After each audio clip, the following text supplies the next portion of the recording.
Good morning, everyone. Good afternoon, everyone, and good evening as well. Namaste, and welcome back for this series with Dr. Elizabeth Denley. So, we are very happy to be with her again. Now she's completely well. Very happy to see you, Elizabeth, sister. So, now I'm requesting you to please take over this session. Thank you. Thank you, Shubhangi, and hi, everybody. It's good to be back again. I'm sorry about last week. I would have just coughed through the whole session, so it's better we didn't do it. So let's look at where we've come. We've already looked at 8 principles of Babaji, and they cover the practices. Principle 1 is about how we are disciplined in our practice, how we sit, the state of our mind, the state of our body, where we sit, what time we sit, all those habits we create when we want to really do a good job of putting a habit into our life, whether that's exercise or meditation, whether it's some other type of worship or puja, doesn't matter. It's all the same thing. And in this case, Babaji talks about how we do it, where we do it, when we do it, etc. And then in the second principle, he talks about how we start by filling our hearts with love beforehand, so that we create the best atmosphere for whatever our morning practice is. And then the third principle, we look at what the goal of that practice is. Because without having a direction where we're going in our practice, we'll just go around without much direction, aimlessly. So these first 3 principles are about practice: how, when, why, what, etc. And then principle 4, we move to our values, our way of living. And he says, simplify your life so as to be in tune with nature, which is what the world needs at the moment in terms of climate change and environmental destruction and everything else, mental health. So all the crises we're facing in the world today would be solved by this one maxim, this one principle of simplifying your life. And then number 5, be truthful, accept miseries as divine blessings coming from God. Tough one, but this is really in terms of how we respond to other people and the world around us, what happens to us. And then number 6, which is to treat everybody as family, as your brethren. Know them as such and treat them as such. Number 7, which is to take miseries as blessings with gratitude. This relationship we have with the things that go wrong, the pains, the sufferings, the challenges we go through. And then week before last, we focused on principle number 8, which is all about our relationship with resources, with food, with money, and how we divinize those things as well in our lives and allow them to again be for our spiritual upliftment. So now we really are coming to the end of the story, the last 2 principles. And number 9 is almost like a culmination of all these and how we live them in our lives. So let me just pull up my screen and we'll start on this.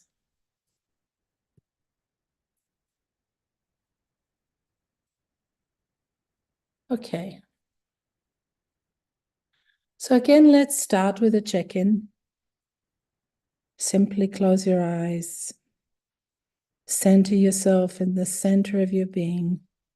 And those of you who watched Daji while he was in Paris would have heard an amazing discussion where he talked about, it was a question and answer session, and he talked about the importance of centering and how to do it.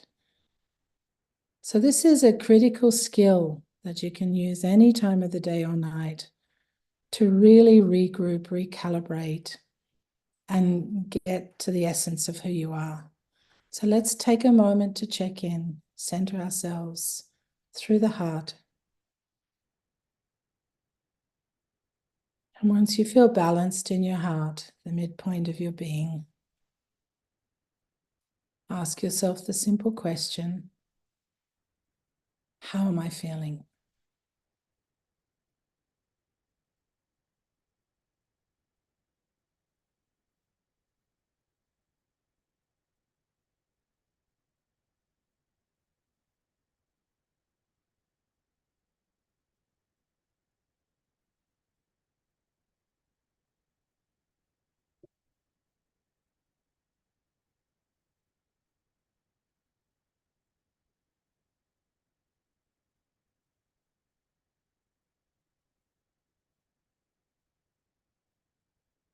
Don't analyze it too much. Take the first thing that comes, first thing from listening to your heart. And when you're ready, you can come up to the surface and gently open your eyes. And then the second check-in we'll do with eyes open or closed, whatever you feel most comfortable with. 2 questions. What effect do you have on others? Especially your near and dear ones. Have you ever noticed? Have they ever told you? And second question, what do you inspire in them?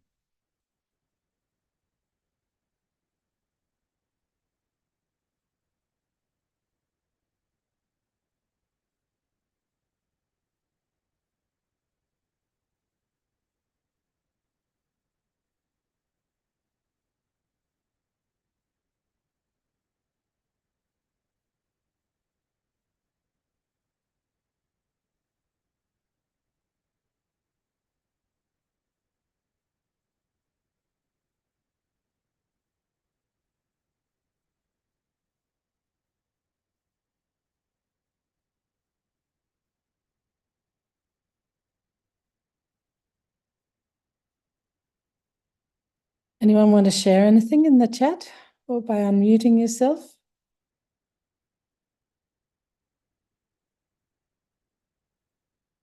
Have you ever thought about these questions before?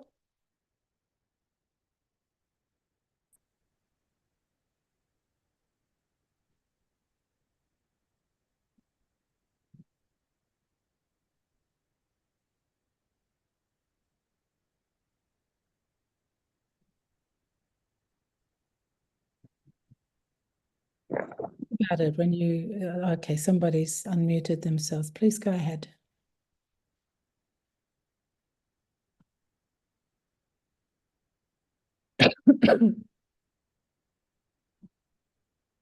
Okay.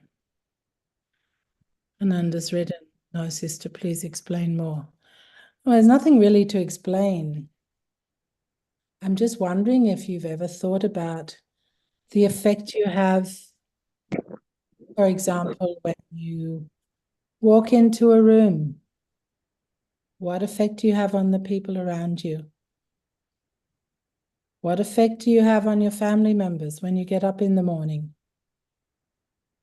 Or when you come home from being outside? On your children? On your spouse? What effect do you have in a team of volunteers if you're working on something? Do you bring harmony? Do you bring skills? Everybody's different. There's no one right answer here. But what is the effect you have? What do you inspire in others?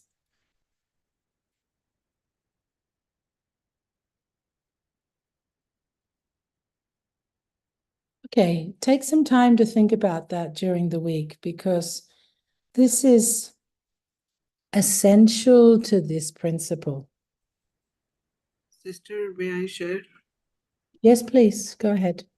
For me, I think my only job remaining is to watch or observe or see, almost.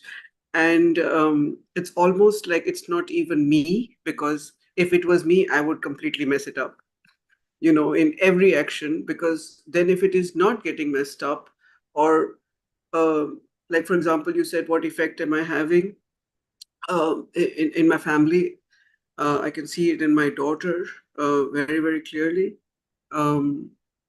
She asked me if she can come for meditation with me on her own. She asked me if I feel happy about it. Uh, I can see people in aeroplanes, in strangers walking up to me. I gave somebody a sitting on an airplane ride to Frankfurt one time because they couldn't stop themselves from asking what is it. Is that what you're referring to, right? Like what effect? It can be like that. It's like, what is the tune of your vibration? For some people, and there's no one right answer. This is an observational question. There's no Right. one right answer. There are different facets all of us bring to the table. So for some people, it's calmness. For others, it's joy. Yeah. For others, it's an inner strength that people can relate to. There's no one right answer. Right. But it's nice to be able to witness what it is that has evolved out of you. Anyway, what we'll do is we'll carry on. Okay. And maybe by the end of the session, we can come back to these questions and it'll make a lot more sense. So let's look at this principle. After having worked on all the others, what does Babaji say? He says, mold your behavior and way of living to such a high order as to rouse a feeling of love and piety in others. I mean, wow. He's saying that just by the way you are, the vibration you give out, the way you stand, the way of being, if you do all these things that we've spoken about so far, your way of living will be such that people will feel, they themselves will feel love and piety as a result of the way you are. Who do you feel this with? Who evokes this in you? Who evokes the feeling of love and piety in you when you're around them? You don't have to answer that, but think about it for a minute. Is there anyone in your life? It could be a grandmother. It could be a dear friend. It could be your spiritual guide. It could be a fellow meditator or worshipper. There will be people in your life. For me, one of the first people I remember, apart from my parents, was a teacher who evoked this in me when I was in primary school. Just because of the absolute care he took with all of us. The way he showered his time and attention on us. And he brought the best out in us. Because he was a teacher who loved teaching, who loved his students and just wanted to give. I think we all know people like this who inspire such love in us. I'm sure you can think of some. And what it does, of course, and in a teacher, of course, it's wonderful when it's there, because it's a call to action, to become our best version, to be in tune with our highest selves. So it's infectious. When one person is like this and it gets transmitted to the next person becomes like this, it gets transmitted to the next. You imagine the ripple effect this has on family life, on community life, etc. It's something wonderful. I mean, it's the best sort of infection we can have, I guess. It runs rings around COVID and RSV and all these other things, because here we are transmitting, literally transmitting love and piety because of our vibration, because of the way we are, because of the way we behave. We're in tune with our highest self. And that's what these principles are all about, is to live in such a way, not that we get it right all the time. There's no holier than thou, self-righteous I'm perfect in this way. In fact, Master said it the other week in Paris. He said, the Master is not perfect, but they have reached a certain level of perfection where they can then transmit that to others. And that's what this is all about. By practicing these principles, we will become like this. So it requires the coming together of all these principles, the practice principles, the lifestyle principles, and they're very simple, yeah? They may not be easy to follow all the time, but they're very simple to understand. So what does it require from us? It requires the awareness to notice things like the questions I just asked you. What effect do you have on others? When you walk into a room, are people scared? Are they happy? Are they, delighted that you're there, that you contribute to the atmosphere? And it will change from day to day. Our consciousness is dynamic. Some days we're really not balanced and in sorts, and we have not such a good impact on others. But this is something we're working on all the time, and it requires that awareness. And then the refinement and the moderation for transformation. So here we're talking about being role models for others, being beacons for others. This is creating a way of life. This is what these principles are really all about. Creating a way of life that evokes love wherever we go. I mean, what a high ideal to have.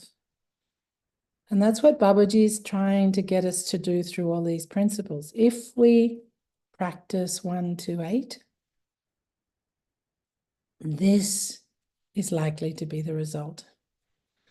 And if we have this thought that this is what we're doing, we're going to mold our behavior so that we're going to radiate love and piety all around us. We're going to evoke that feeling in others. Imagine the effect if all of us do that. What it will do for the world.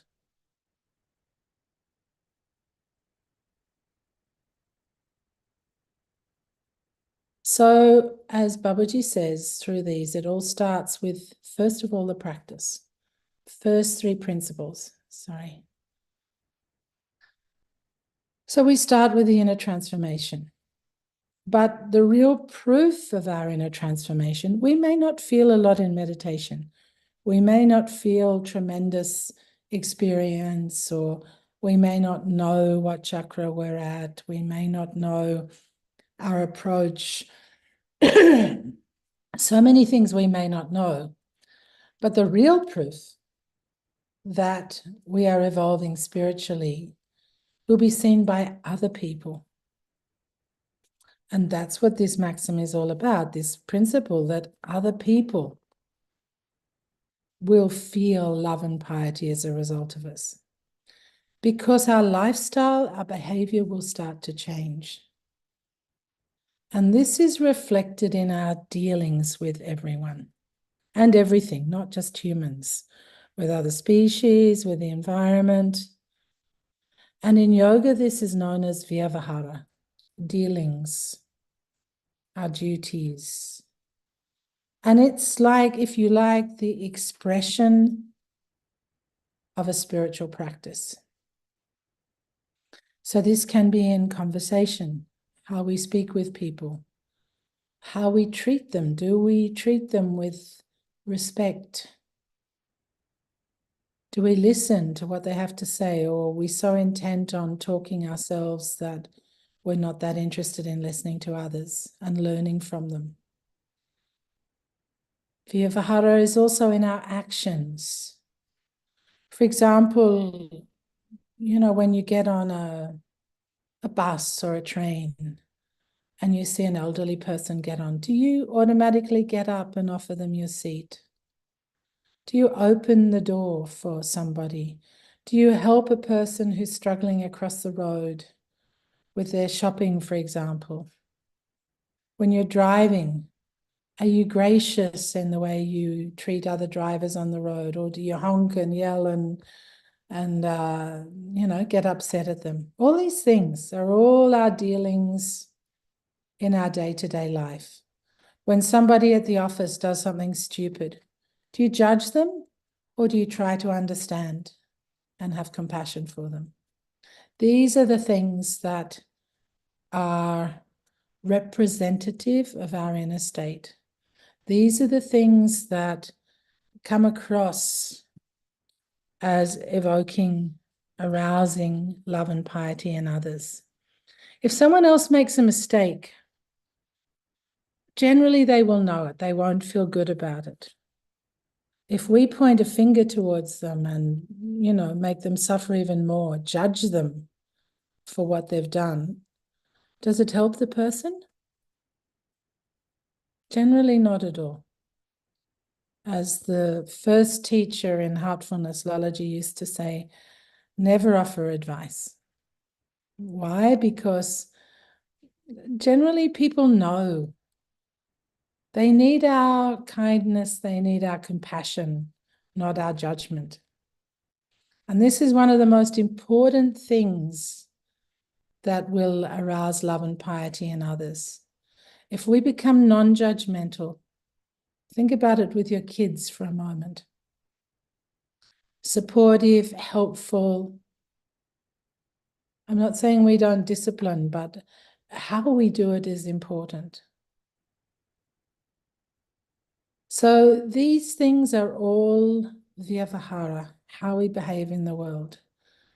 And molding our living to the highest means refining all these, transforming all these day-to-day things. It's not in the big things, it's in the little things. So just take a moment right now and see if you can identify 2 or 3 behaviors of yours that you would like to refine. It could be a reaction to your kids when they do something silly. It could be a reaction to somebody at work who treats you badly or you don't get on with very well. It could be a relative that really has created havoc for you over the years. It could be anything like that. But think of a couple of behaviors that you would like to refine that would lead to more of this, to mold your living to the highest, so that no matter who the person is, you're arousing love and piety in them. Just take a moment, identify them, write them down. Write down what you will do differently.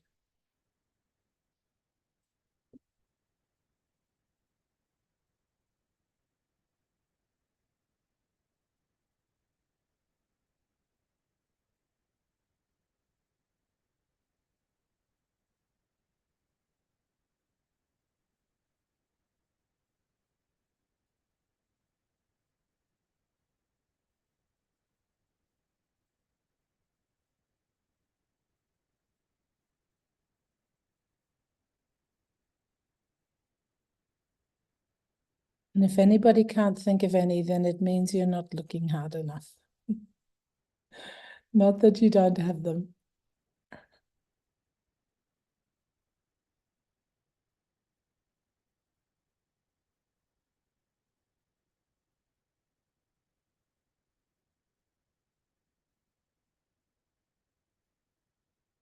Balakrishnan has written, to be more patient and remain kind with others.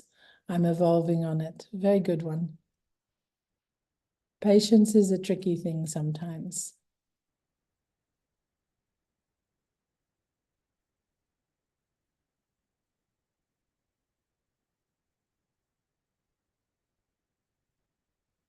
Viji's written, pause, listen to heart every time. Yeah. Gitanjali, deep compassion.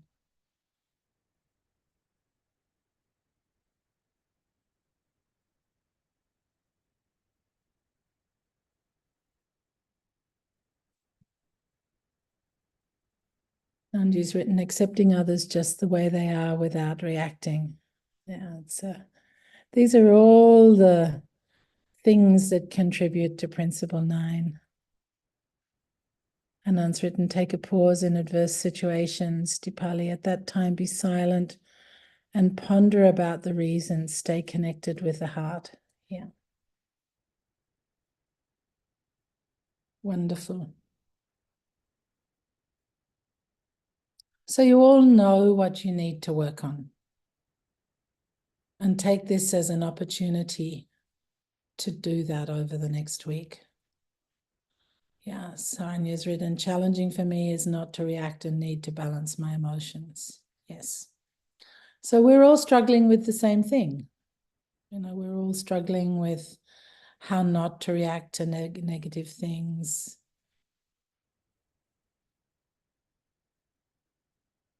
Yeah, okay, Nanji, you've brought up a really good point. Remembering that what we react to is a mirror of something we too have in ourselves.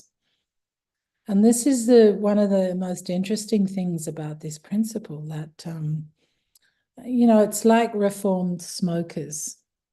Reformed smokers, people who've given up smoking, are often the harshest critics of people who smoke, because they've overcome it. But while they're still being harsh critics, it means that the seed of the samskara is still within them. They haven't completely let it go. They may have moved on and not be smoking themselves, but it's still there somewhere. Otherwise, it wouldn't affect them. And it's the same with all behaviors. When you see something in another person and you start judging it, it means there's still a remnant of that inside yourself. You may be at that stage where you're trying very hard to overcome it and you no longer succumb to it very often. But the fact that you're still pointing it out in the other person means that a remnant is still there. And one of the things that Lalaji, the first teacher in Heartfulness, he just gave this. He said, when one finger points at another person, 3 are pointing back at you. It's a good way to remember it, that the minute you start judging another person, picking their faults, it's a wonderful opportunity to look at yourself and say, I'm seeing that in another person. What do I need to work on in myself? And then, of course, the compassion comes. And then the ability to arouse love and piety in others. Because instead of judging, you're with that person. You're no longer better and looking down on them, because you're not better. You've also succumbed to the same thing. So how do we achieve this? This is all about our consciousness. And you know, we know now science also agrees. It's the most amazing scientific studies now in consciousness, especially from organizations like HeartMath, who have been using devices for the last 25 years to study consciousness. So we know that consciousness is the canvas of the manifested universe. We know that it's the foundation of what we see, that everything emanates from consciousness, that matter comes from the energy of consciousness. Even Einstein understood that in his theory of relativity, that matter and energy were transferable to each other. He just wasn't able to take it to the next stage, which spirituality does, which is that energy can also transmute to absolute and back again.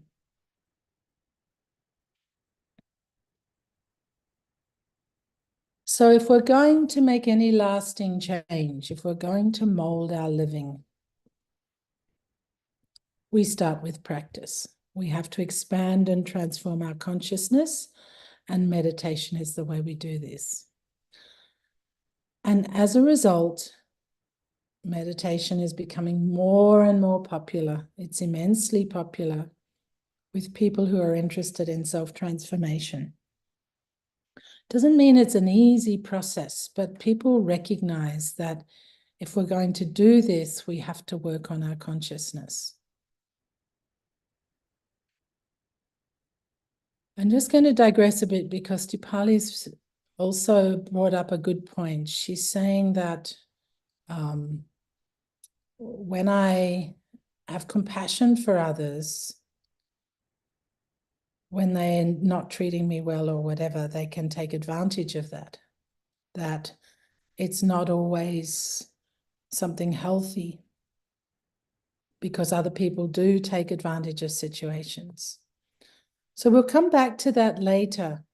I think, you know, there's a simple answer to this, which I'm going to open out to the floor, that when you are compassionate, when you are kind and other people take advantage of that, what can we do?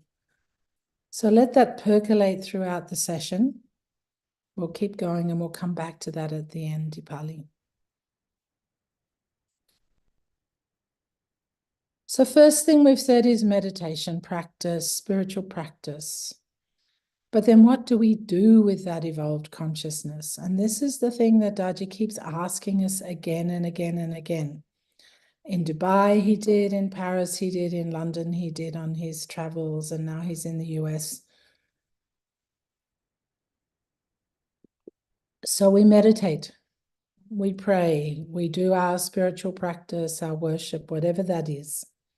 It could be namaz, it could be Christian prayer, it could be puja, all of them very relevant. We expand our consciousness, we create love in our hearts. How do we then bring that expanded consciousness into our way of living? And how does it transform our behavior to such a high order that we rouse a feeling of love and piety in others? Because otherwise, if we're just meditating, if we're just praying to sit and close our eyes and feel good, there's no point. I mean, it's nice, it's a lovely thing to do, we all enjoy it.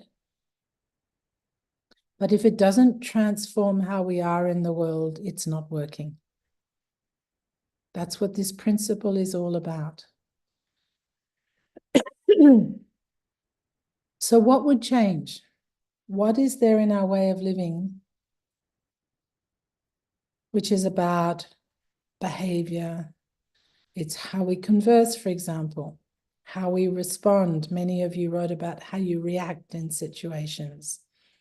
It's also how we dress, our body language. So do you think about dressing in a way that's respectful to others and to yourself? Or do you not care about that stuff? In your body language, how do you sit? How, when you walk into a room, would you sit in front of other people? That would be an expression of love and piety.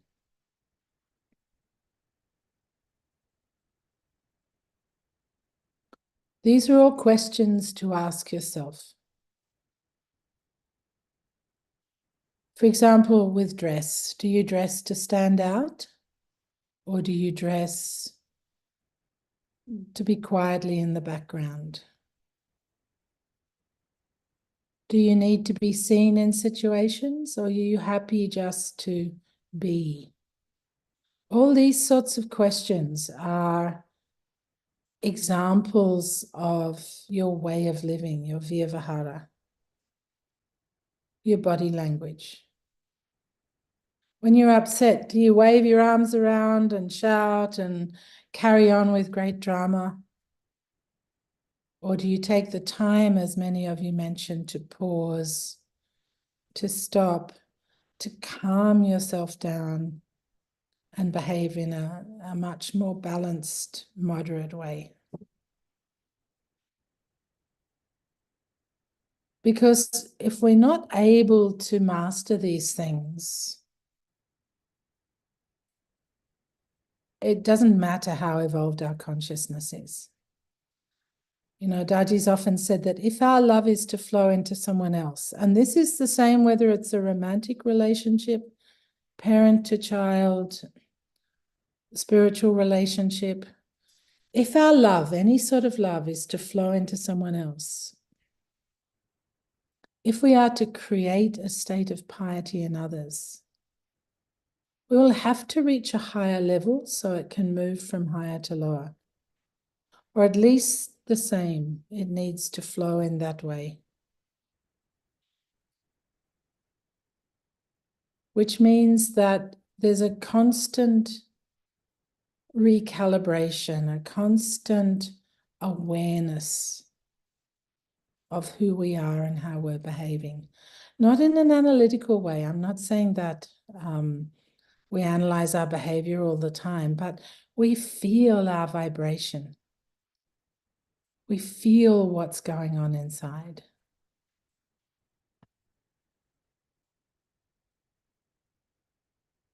And this expresses in this important word, vyavahara, that Babaji uses all the time. If you read his books, you'll find it everywhere. What is your duty in this very moment? I'll give you an example. You're a parent. So do you give the time and attention to your children that they need, that they're longing for, that they crave for from you? Or are you so busy with work and everything else all the time that you brush them aside?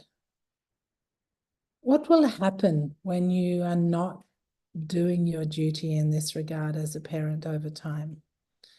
Do you think your children will respect you as they get older? They will love you, yes, no doubt about it. Children love parents. But as they get older and they start to take note of your behavior, will they really respect you? Because what happens, or the same in the workplace, if you say you'll do something and you don't do it, how will people feel about you? This is vyavahara. You know, do we fulfill our duties as human beings? As spouses, as parents, as also daughters and sons to aging parents. In our communities, we may pray or meditate every morning, but do we help in our communities? Do we go out and see what people's needs are and do something about it? One of the things I loved about Swami Vivekananda when I first started reading about his life as a teenager is that, you know, this highly spiritual man, also when bubonic plague hit Calcutta, what was the first thing he did? He didn't sit and pray for everybody. He grabbed all his people and he said, let's go serve people. So he went into town where everybody was with the plague, and they served. They looked after people. They helped them in their suffering, etc. He was not just about something esoteric. He was about doing his human duty as a fellow human being. So a good question to ask yourself, what is your duty in this very moment? Could be at work, could be with family, could be in your community. There are so many different ways you can answer that question. Could be with the environment. It's a good question to ask often. What is your duty in this very moment? Second question, how does your presence contribute? At work, at home, in your community, in the supermarket when you go there, wherever. Next question, are you happy with your conscience, whatever you do? Again, worth pondering, worth asking yourself, have I done what Daji often calls correct thinking, right understanding, and an honest approach to life?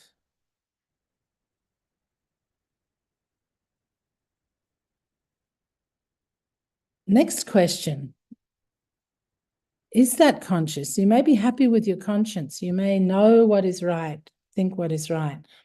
But is your conscience awakened with the ability to act? So you may care about the pollution in your local river, in your town. But what are you doing about it? Is it awakened to act? Or there may be somebody in your office who is really struggling and suffering and being bullied. And you feel for them, but do you do anything about it?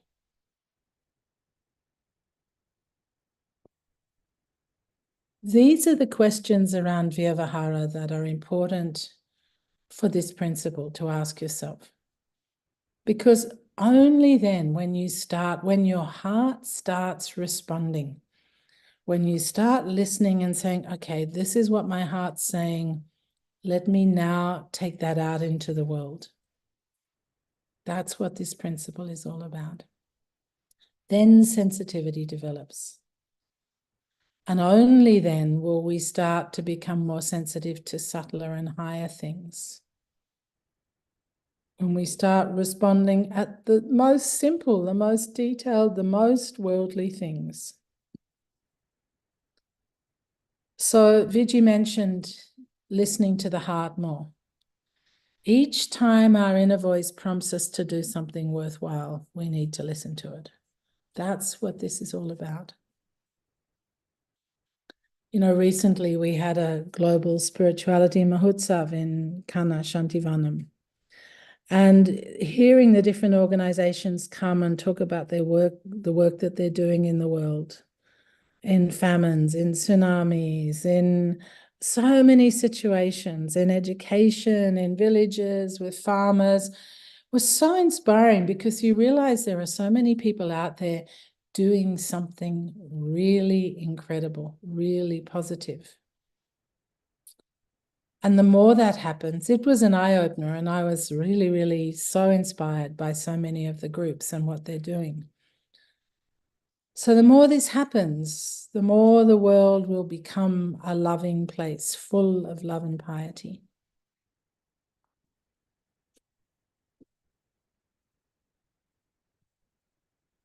Some of you may have a negative reaction to the word piety. It's been overused a lot in the Christian tradition for sure. But it's a very beautiful word when you look at it. You know, one of the things that epitomizes piety is this beautiful sculpture by Leonardo da Vinci in the Vatican in Rome, which is called La Pietà, which just means piety. And it's an image of Mother Mary with baby Jesus and her piety. It's a sort of one of those words that you can't really define very easily. It comes from the Latin word pietas. It's a combination of this, you know, vyavahara, dutifulness, of affection, of love, of loyalty, of gratitude. It's one of those words that's just so loaded with beauty. And when we live in this state of piety, we are fulfilling all our duties. And we create resonance with others as a result. For example, I already mentioned the example of parents who are too busy to spend proper time with their children. Eventually, children lose respect for those parents. This feeling of Vyavahara resonates from our hearts. It just oozes out of us. And it means really not hurting others by the way we speak to them, because we ignore them, or we don't smile, or we flaunt what we have, making them jealous or envious or feeling like they've been left out. It has so much reverence and respect for others. It's like dripping with reverence for others.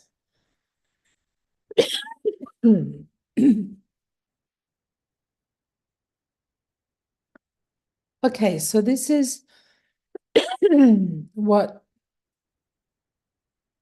Babaji is asking us to do as a result of all these other practices to create.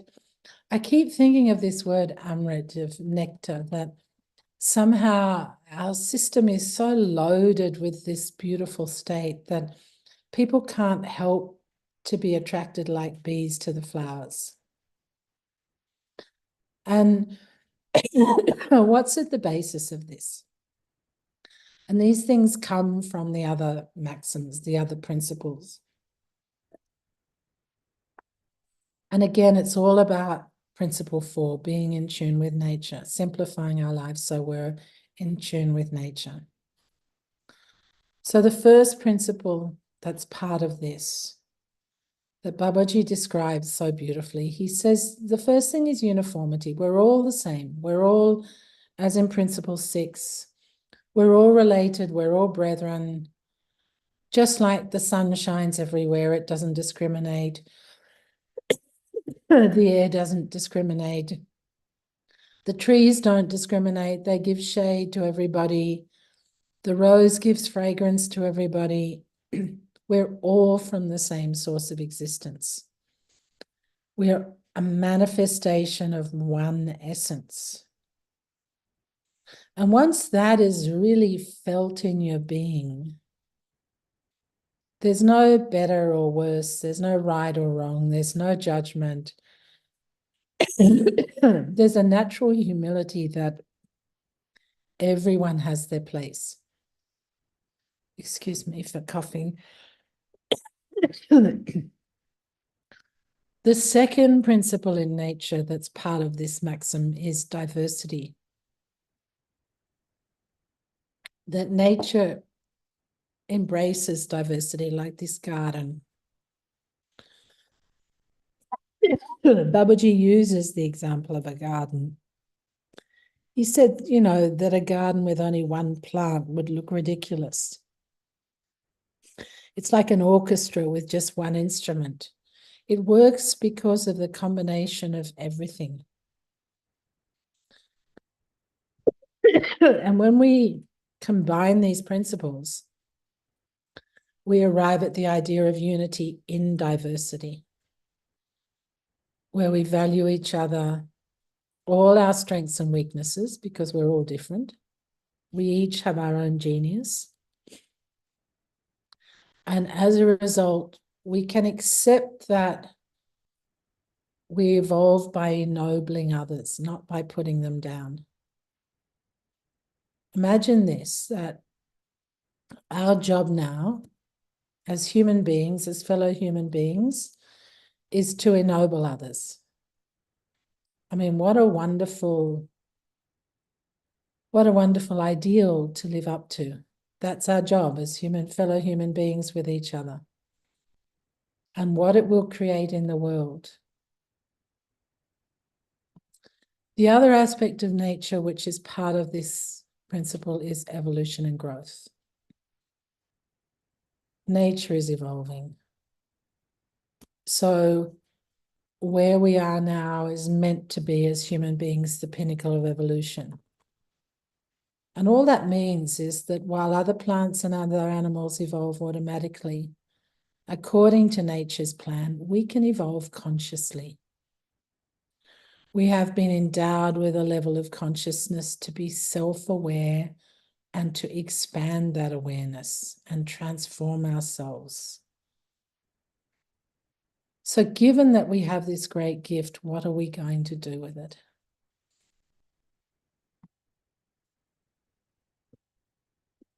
So it's pretty astounding what we have.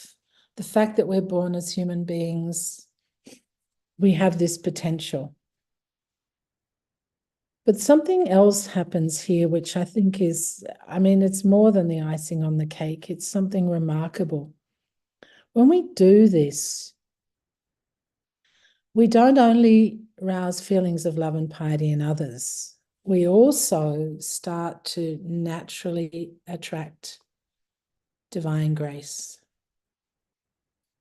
Because our state is such that it's like iron filings to a magnet. It's not something that has to be created. It just happens automatically. And Babaji's way of describing it is to say we become the cynosure of his eyes. It just flows. And it's because this natural flow, this essence of grace, flows into our devotion, our earnestness of purpose, our willingness to transform ourselves and to just ooze out whatever it is that we are receiving from the divine. And all this happens naturally. It doesn't have to be created. It can't be faked. But it's the natural result of this principle. So here's something to try. There are many things you can try based on the questions that we talked about today. But try to take some day-to-day practical applications of Principle 9. And it's in the small things. So one thing you can do is pay attention to what you say and how you say it. What we call today heartful communication. So how to do this? Bring your heart into coherence with your whole being before you speak. By bringing your attention to your heart, by centering yourself. If you need to do it, breathe in and out 5 times from your heart. Smile to your heart when you speak. Choose your words. Don't just let fly. Keep your tone even, calm, soothing, compassionate. Speak truthfully, but without hurting others. Help them to feel comfortable. And when your speech is calm, everyone else around you will also be calm. Your emotions will be calm, your body will be calm, your thoughts will be calm, and everyone else will benefit. You can do a similar thing with how you move. Or how you act in front of others. But take some practical applications of Principle 9 and try them in your life. And it will start to transform you. You'll start to become aware of what it is that you have an impact on the people around you, in the environments you move. When you walk in a forest, how do you affect the trees? So that's it from me. Any questions or any comments or anything anyone wants to share at this stage?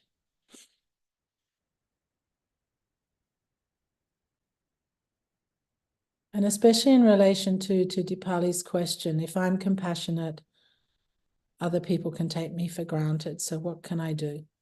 Anyone want to answer that?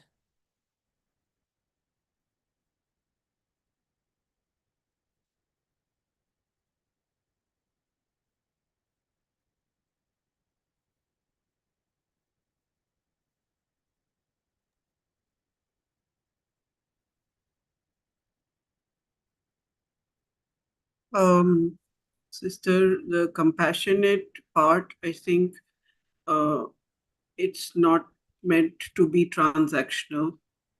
I think we approach even compassion as that if I'm compassionate, then I expect compassion in return.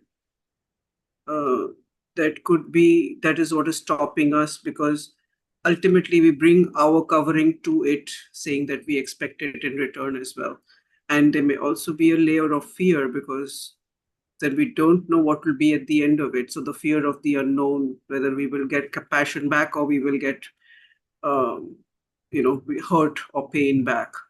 So there is a level of trust, that we trust what the master is saying and leave the result to him. And the fact that we accept whatever comes, either compassion comes, we accept it, or hurt and pain and insult comes, we accept that as well. Because all that I can think of is Lalaji saying illat, killat, zillat. So either pain will come or insult will come, or but it's not meant to be transactional, is how I see it. Sure. I think the thing to realize too is that compassion is a strength, it's not a weakness. And many people today understand that it's not something to see yourself as being taken advantage of. It's something to express a much higher maturity to the world. Anyone else like to share anything about their experience of this, or being around somebody else who evokes love and piety in them?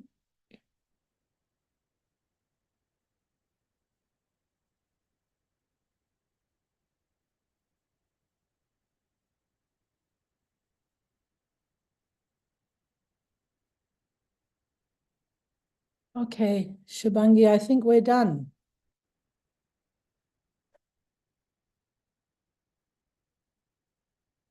Yes, sister. In the chat, there are some question from Arun brother. He was asking which month and year of the magazine is this taken from? So it's a combination of it's from the User's Guide to Living. It's not word for word out of that. I mean, it's a combination of that plus some things added on from Daji's articles, A User's Guide to Living, from volume 5. You can do a search in the search engine on the magazine website and find them all.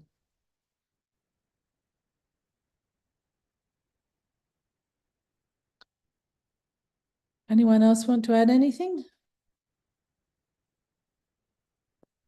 Okay, next week we deal with the last principle, which is, again, like the culmination, in a different way, a different culmination, and brings us back down to earth a lot as well. And that'll be it. We'll wrap up the series next week, unless you all want to have a question and answer session afterwards. So thank you, everybody. See you next week. Thank you so much, sister. Thank you so much, everyone, for joining. See you next week. Have a wonderful day. Namaste.